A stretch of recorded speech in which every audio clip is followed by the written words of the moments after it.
Assalamualaikum warahmatullahi wabarakatuh. Hamdan wa syukronillah. Yang terhormat panjenenganipun Bapak dosen pengampu mata kuliah dan dasar pendidikan, yaitu Bapak dosen Prasetyo Hadi Nugroho MPD. Sebelum itu perkenalkan, nama saya Ikhwan Saifuddin dari kelas PAI 1F dengan nomor NIM 126 201 203 dan 204.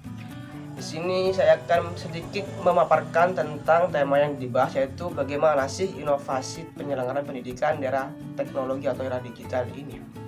Oke, inovasi terhadap pendidikan adalah sebuah kegiatan yang diperoleh dari penelitian maupun pengembangan terhadap pendidikan dengan tujuan menciptakan sesuatu yang baru dalam dunia pendidikan yang diusahakan maju dalam kebutuhan pendidikan tersebut.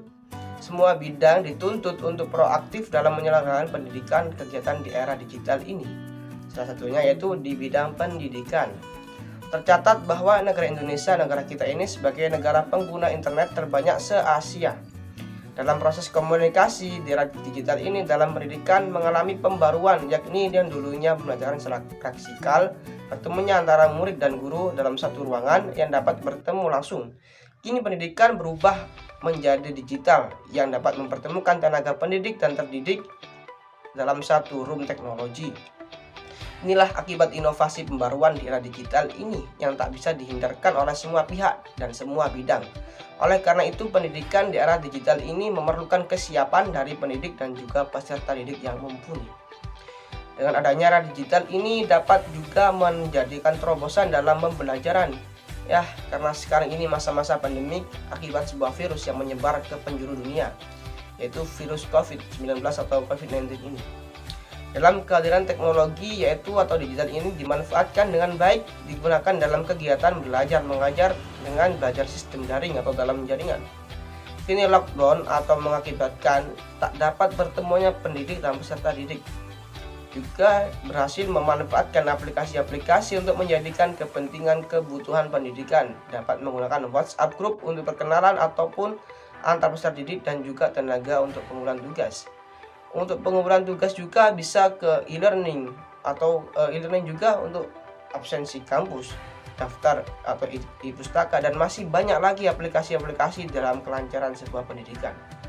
Dari strategi tersebut diharapkan untuk kemampuan berteknologi oleh semua pihak, terutama pihak pendidikan, karena seiring perkembangan zaman yang menjadikan digital ini sesuatu yang penting dalam sebuah kehidupan sehari-hari yang memudahkan kita untuk menyelenggarakan pendidikan. Lewat pembelajaran online ini, seiring tenaga kerja seorang pendidik atau tenaga pendidik dapat meng-share materi yang akan dibahas dalam pembelajaran. Share materi atau tugas dapat dilakukan di berbagai aplikasi. Setelah share tugas selesai, peserta didik juga dipersilahkan untuk membuka dan mempelajarinya sebagai penjelasan yang menjadi acuan program pembelajaran. Jikalau materi pembelajaran untuk bertemunya guru dan seorang murid atau dosen dan mahasiswa bisa juga dilaksanakan di aplikasi virtual room seperti Google Class Meeting atau aplikasi Zoom dan lain-lainnya. Oke lah, dari situ pembelajaran juga semakin lengkap karena ada pertemuan antara pendidik dan peserta didik dan lainnya.